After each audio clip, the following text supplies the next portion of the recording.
Friends, welcome back to our channel. మర్ special healthy recipe అయితే చూసేద్దాం.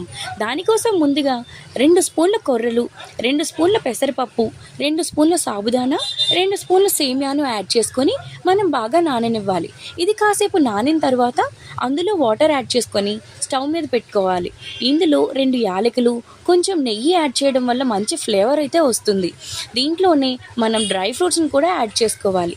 ఇవి బాగా మెత్తగా ఉడికాయి అనుకున్న తర్వాత ఇందులో మనం పాలను యాడ్ చేసుకోవాలి. పాలతో పాటు కాసేపు ఉడకనించి ఆ తర్వాత స్టవ్ ఆఫ్ చేసుకొని బెల్లాన్ని యాడ్ చేసుకోవాలి.